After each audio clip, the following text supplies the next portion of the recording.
ये काय चिरंजीव कुठे आहेत? मी बघते.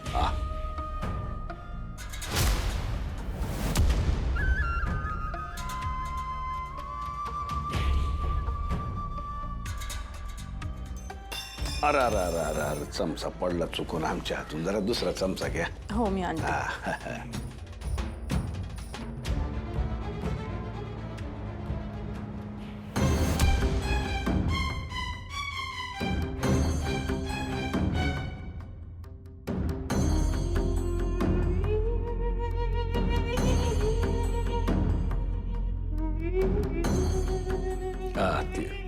या या चिरंजीव, ही काही वेळ झाली का नाश्त्याला यायची? अहो तुमचं नशीब समजा, तुमची बायको तुमच्यासाठी प्रेमाने रोज गरम गरम नाश्ता करते. वेळेवर यायचं काय? होय डॅडी. सुनबाई, आता शेवटचे काही महिने राहिले. चांगलं खायचं प्यायचं. काय लागेल तर आम्हाला सांगायचं. नाही तर असं करा, तुम्ही रोज 2 ग्लास दूध पित जा. तसे मी पोटात 2-2 बाळ आहेत मला. घ्या घ्या घ्या घ्या. डॅडी मी घेते नंतर. नाही नाही नाही नाही नाही, आमच्या समोर घ्यायचं. बस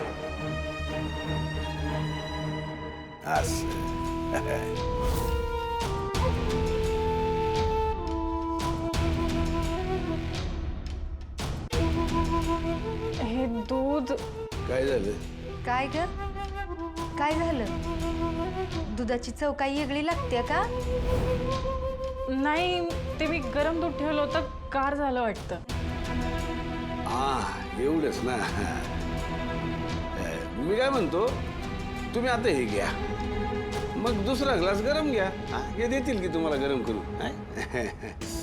हां घ्या घ्या घ्या. तो मांत्रिक लय जालिम आहे. आता आम्हाला सोनोग्राफीची गरजच नाही. आमच्या घरात आता आमच्या वंशाचे 2-2 दिवे जन्म घेणार.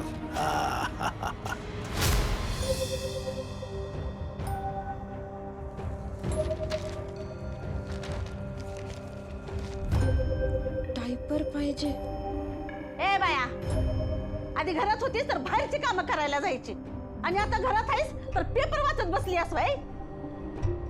नोकरी शोधते मी. नोकरी?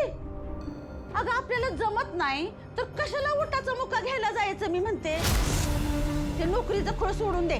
घरातली कामं कोण करायचं? तुम्ही बसाल पेपरातली नोकरी शोधत आणि घरातली कामं कोणी करायची? मी काय आयुष्यभर तुमची कामं करत बसू का? काय झालंय? का आढावडा लागला दोघींनी? ए जिम, तिला समजून सांग बाबा, तिच्या डोक्यात नोकरीचं खोळ भरलं या. तिनं नोकरी केल्यावर घरातली कामं कोणी करायची र? घरातली समधी कामं करूनच बसले. घरात खाणारे 4 आणि कमवणारा फक्त 1. असं कसं चालेल? आता आपल्यातलं कोणी नोकरी केली तर काय बिघडतंय तेव्हा? होय, काय बिघडणार आहे? काहीच नाही बिघडणार. अगो बाया, म्हणजे जिम बायकोची बाजू घ्यायला लागलास वय? अरे ही नोकरी करायला लागल्यावर घरातलं बघणार कोण? मी कुठं म्हणते हिनं कामावर जायचं? कामावर मी जाणार. काय? बायकोला नोकरी करावी लागते म्हणून आता तू नोकरी करणार वय? अगं मग त्यात चुकीचं काय? दत्तू, मला पहिल्यांदा तुझा निर्णय आवडलाय बघ. आता काय बी झालं ना, मागं हटू नकोस. तुला काय पाहिजे ती मदत ना मी करतो. अहो पण इतके दिवस नोकरी शब्द जरी काढलात तरी तोंड वाकडं करायचं तुम्ही. मग आता अचानक कसं नोकरीचं ठरवलं? ए, झालं ना तुझं मन शांत? आत्मा थंड झाला ना तुझा?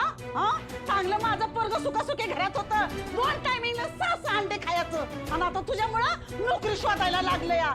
चांगलं जिम थाटायचं म्हणत होतं, तुझ्या नादाला लागून पोरग बिघडलं माझं. जिम, तू शहाणा असशील ना तर अजिबात हवायचं ऐकू नकोस. तुझं वाटुळं करायला बसली या, आणि कुणाच्या हाताखालचा पळत तर अजिबात होऊ नकोस.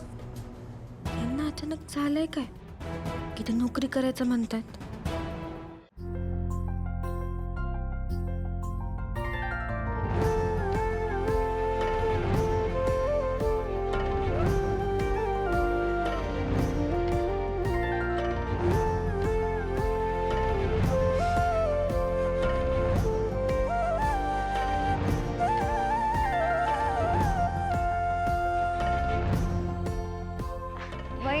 झाले पेशंट? हो सध्या तरी झालेत. म्हणलं तुला इथे येऊन मदत करावी. अगं कशाला, तू कर ना तुझी काम, मी सांभाळते सगळं. अगं ठीक आहे, तसंही कंटिन्यू थोडी ना असतात पेशंट. आणि तुला सांगू का, मला ना हे खूपच सोयीचं झालेलं आहे. म्हणजे क्लिनिक हँडल करता करता घरकाम पण करता येत आहे. किती भारी आहे ना हे. मला पण जाणवतंय की ते.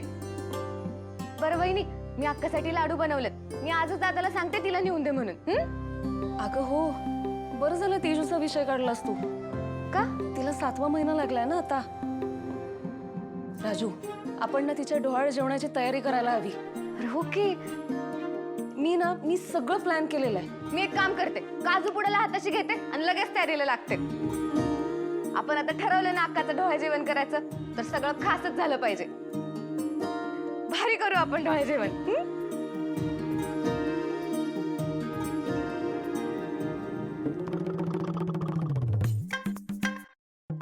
कोणतं शर्ट घालू मी? एक सुद्धा शर्ट व्यवस्थित नाही.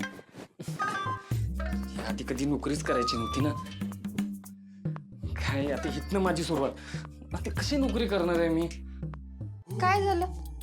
कशाला चिडचिड करताय? कपडेच पसंत पडत नव्हते. आता चांगले कपडे घातले नाही तर नोकरी कशी मिळेल? अहो कपड्यांवर काही नसतं. तुमचं काम एकदा का त्यांना आवडलं ना की नोकरी तुम्हाला मिळणारच समजा. बरं, एक गोष्ट मला खरं खरं सांगा, इतके दिवस नोकरीचा विषय जरी निघाला तरी अंगावरनं पाल झटकून द्यावी तसा तुम्ही तो विषय झटकून द्यायचा.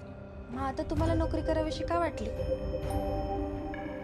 ते आपलं घरातलं कोणी ना कोणी काम करणं गरजेचं आहे ना, म्हणून. आणि तू घरचं काम करायचीस, बाहेरचं काम करायचीस, आपल्या घरासाठी किती कष्ट घेत होतीस. तुझा हाल झाला मला बघवत नव्हतं. खरंच? अगं खरंच. म्हणजे बघ की, मी स्वतःला म्हटलं की नवरा असताना बायकोला काम करावं लागते. कसं वाटते ते? आणि धनू, तुझ्या त्या साहेबांना तुला असं तडकाफिडकी नोकरीवरून काढून टाकलं ना, मला नाही पटलं ते.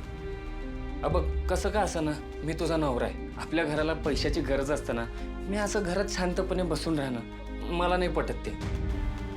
आता तुझी सगळ्या घरच्याची जबाबदारी माझ्यावर आहे ना, म्हणून मी निर्णय घेतला नोकरी करायचा. तुम्ही खरंच समजांचा इतका विचार केला? हा मग आता तू, हे घर माझी जबाबदारी आहे ना. हो, तुमचं हे बदललेलं रूप ना मला लय आवडलंय बघ. थांबा. हा, तुम्ही हा शर्ट घाला, मस्त दिसत. खरंच? हा मग धनुची चॉईस आहे ती, 1 नंबरच असते. आता तुमच्याकडेच बघा की.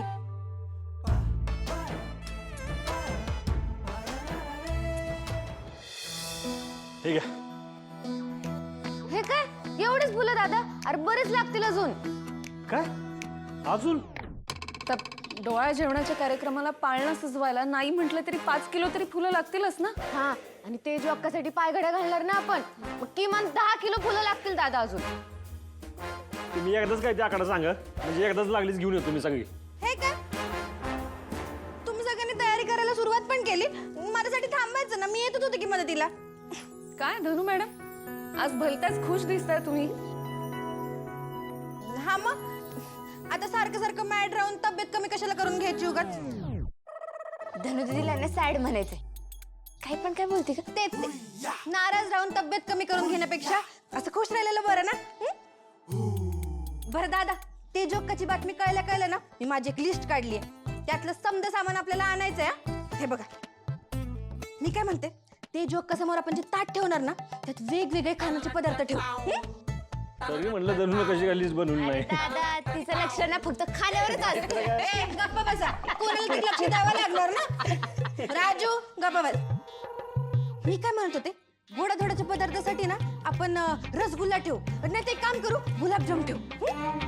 अगं पण धनुदीदी, हे सगळेच गोड पदार्थ आहेत. आता समजा अक्काला एखादा तिखट पदार्थ किंवा आंबट काही खावंसं वाटलं तर आपण ना लिंबाचं लोणचं ठेवू. हा, आणि या सगळ्यामध्ये काहीतरी हेल्दी पण हवं ना. आपण ड्रायफ्रूटची खीर आणि तुपातले चिरोटे पण ठेवूयात. हा, राजू तू ना तुझ्या हातच्या त्या बेसनाच्या वड्या पण कर.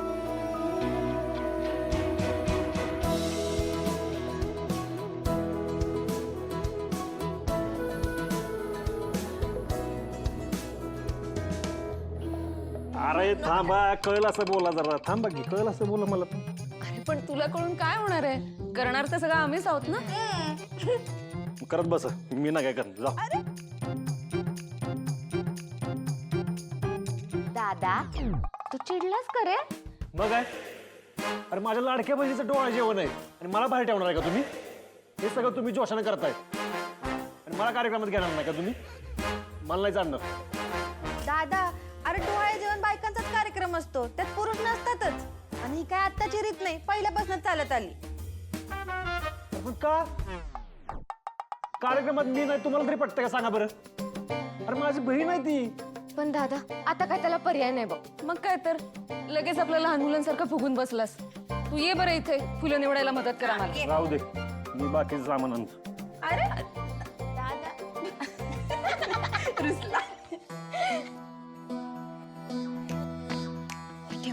दवाखाना उघड आहे का? वहिनी तू जा, आम्ही करतोय.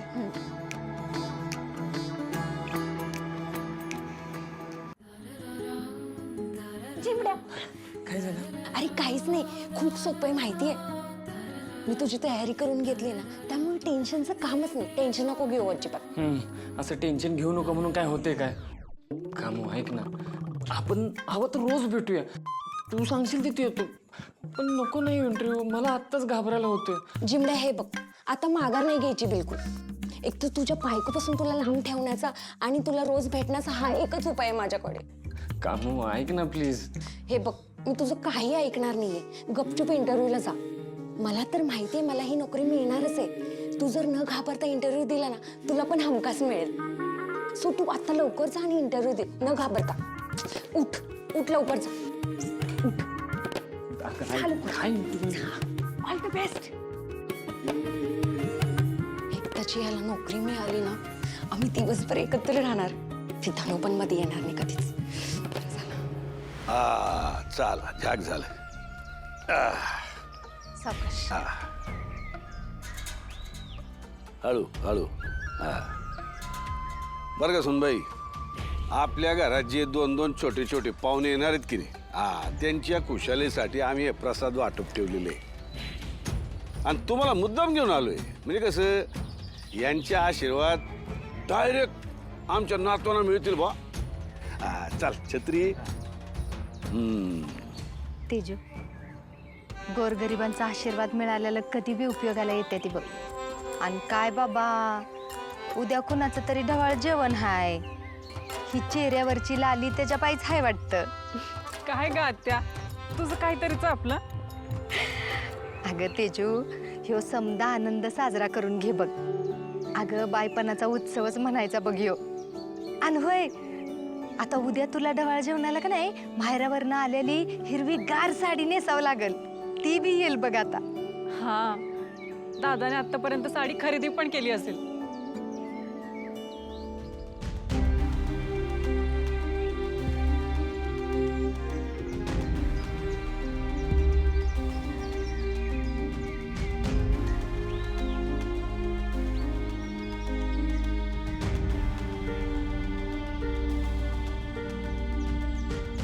आई, काय झालं? कसला एवढा विचार करताय? माझं एक काम कर. मला नाही माहित सूर्या मला तेजूच्या डोळ्या जेवणाला घरात येऊ देईल का नाही, पण ही साडी तेजू पोटूशी आहे कळलं तेव्हाच घेतली होती. ही साडी तेवढी तेजूकडे पोच कर. आई, ही साडी तुम्हीच तेजूला दिली असती तर. नाही नका, मला नाही माहित सूर्या मला ही साडी तेजूला देऊ देईल का, पण माझ्या तेजूला तिच्या आईचं देणं मिळालं पाहिजे एवढंच वाटतं बघ. मला कळतंय तू आता घरदार सोडून डॉक्टरकीच्या मागं लागलीस, पण वाईज वेळ मिळाला तर माझ्या तेजूची काळजी घे आणि तेजूचं डोळ्याला जेवण चांगलं कर. मला लई करायचं होतं ग तेजूचं, पण मला जमल असं वाटत नाही आता. किमान तुला वेळ मिळत असेल तर घे माझ्या तेजूची काळजी. हे ही साडी माझ्या तेजूला दे. आई, मला माहितीये तुमच्या मनात माझ्याबद्दल राग आहे, पण तो लवकरात लवकर जावा म्हणून मी नक्की प्रयत्न करेन.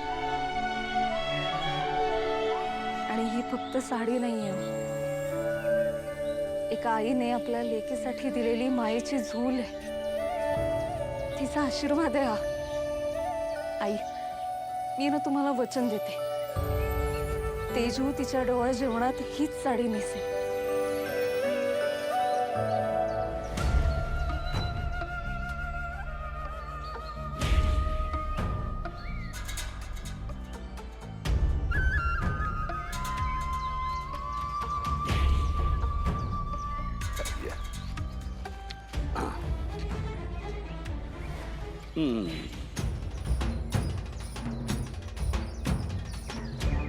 घ्या.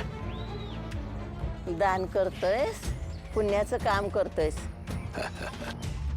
तुझ्या घराची आता भरभराट होणार आहे. दोन्ही हातांनी आनंदाची उधळण होणार आहे. म्हणजे सगळं आमच्या मनासारखं होणार असंच म्हणायचं ना तुम्हाला. मनाचा ताबा कुणाजवळ आहे? मन कुठेही भरकटतं आणि काही मागतं. पर देवाला तुझ्या घराची काळजी आहे. तुमच्या घरात तिचा वास आहे आणि लवकरच सोन्याच्या पावलांनी ती तुमच्या घरात येणार आहे आणि लक्ष्मीचा आवाज तुमच्या घरात घुमणार आहे आणि ती तिचं स्वतःचं अस्तित्व सिद्ध करणार आहे. म्हणजे आम्हाला कळलं नाही. सरस्वतीच्या हाताला लक्ष्मीची साथ आहे. एक अंधाराला प्रकाश तर दुसरी ज्ञानाची वात आहे. मंगल संकेत आहे हा. घरात पहिली बेटी धनाची पेटी घेऊन येणार आहे आणि तिच्या जोडीला सरस्वती सुद्धा विराजमान होणार आहे. तुझ्या सुनबाईच्या चेहऱ्यावर तेज आहे, कारण तिच्या पोटी लक्ष्मी आणि सरस्वती येणार आहे. तिचं गुण घेऊन तिचीच सावली घरात येणार आहे. ए, काय पण बडबड नकोस. आम्हाला चांगलं माहिती, आमच्या घरात 2-2 नातू जन्माला येणार आहेत. हा, नको नुसत्या भ्रमात राहूस. सगळं त्या देवी आईच्या मनात आहे तसंच होणार. तू तिच्या परीस मोठा आहेस का? तिचा प्रसाद नाही म्हणू नकोस. जे मिळालंय नतमस्तक होऊन स्वीकार कर. आयुष्य आनंदात जाईल आणि जर तो प्रसाद स्वीकारला नाहीस तर